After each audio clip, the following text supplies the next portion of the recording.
All right, talk about awkward. As we're dealing with terror threats ahead of the Winter Olympics over there, something this guy is worried about that's a lot more of a threat over here.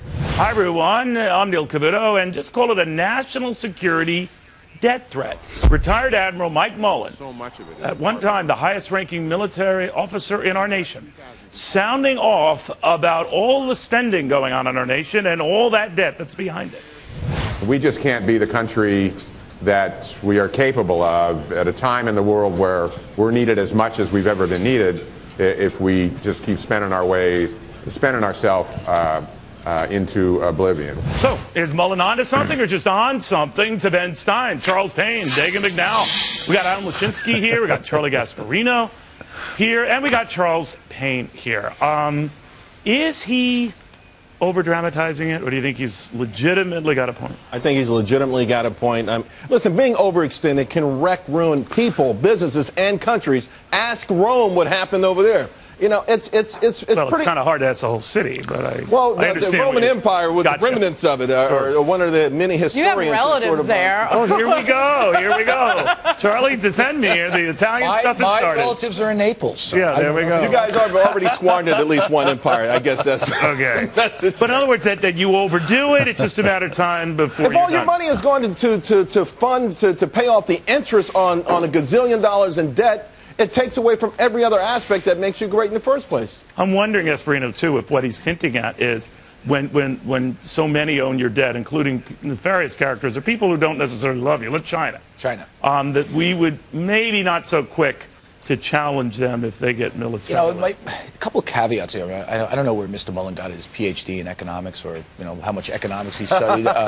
That's one. Number two is not quite sure if he's talking about that we spend too much on the military, because the military eats up a lot of our budget. That's a lot of the spending. He's talking about borrowing. And we borrow because we have a huge military presence around the world, in which we may not. Why are you assigning motives to what he said? But, he just said we're in hock. I'm just saying those are caveats we should throw out there, just to be fair and balanced. But let's face it, Abraham Lincoln said it, right? If we're going to fall apart, we're going to fall apart from within. No one's going to take us over, and I think that's where he makes a valid point. What he was more or less saying as well, Dagan, is that if you're deadbeat, you don't get much respect.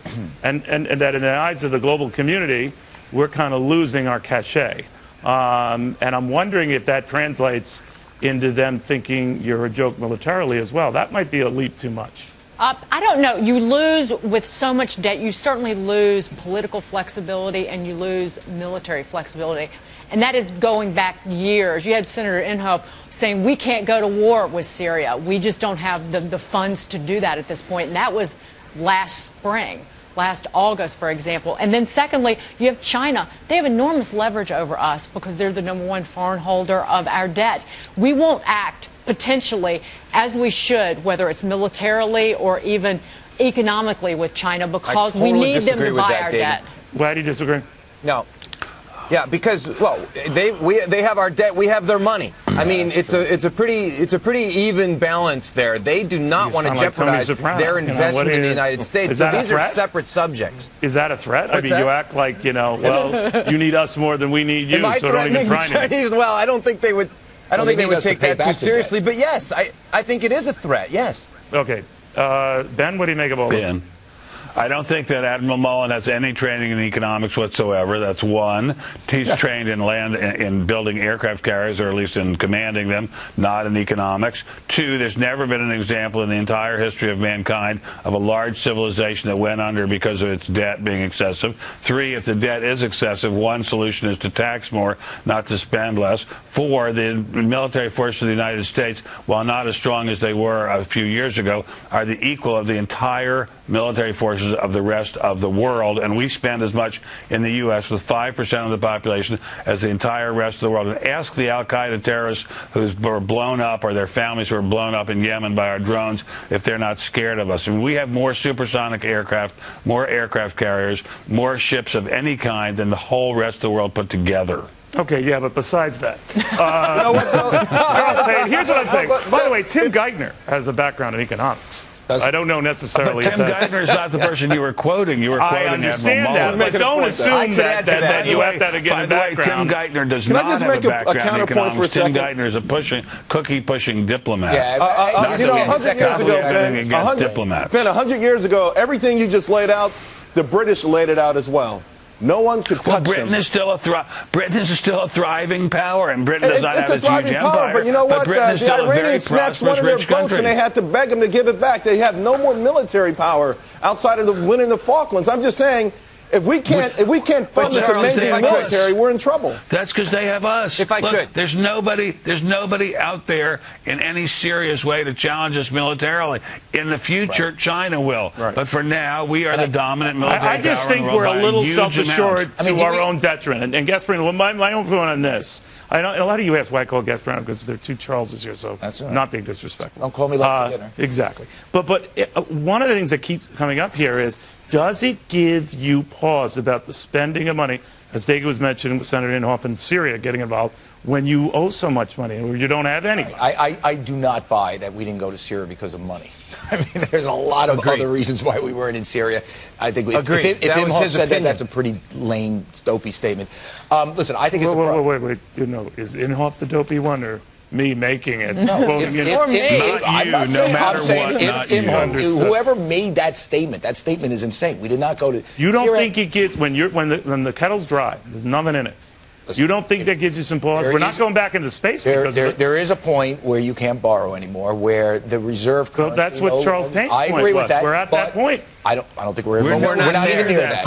We're nowhere near that. Nowhere near. I am, however, very worried. We're not even close to that point. About giving more power to China, our largest foreign holder of treasuries, while when the Federal Reserve, let me finish, is just beginning to pull back on the bond buying. But they need the Federal Reserve last year, in the first 11 months of the year, bought 4 times the amount of treasuries that China did. So when the Fed steps away from that, we need China to step in potentially to keep interest rates where they are. That is a huge concern. They are investing in the U.S. for a reason, okay? Listen, I'm not an advocate of much more debt, and I don't like the Fed bond buying, and I don't like the certainly sound like Patty Hearst to me on this show right now, young man. With all due respect, they are making a bet on the U.S. They do not want us to go under. They want to keep us afloat. What was your point? You didn't say that. That's all of our point. We all make that point. I did say that. That was my original point, Neil, which is that they need us as much as we need them. No. Here's my point. I think you guys are dismissing what the gist of Admiral Mullen was saying, that our debt and the compounded nature of the fact that we're paying each and every year more in interest or debt is something that is strangling us. And I think that is a threat. We're not paying more and more each year. That does get to be a threat.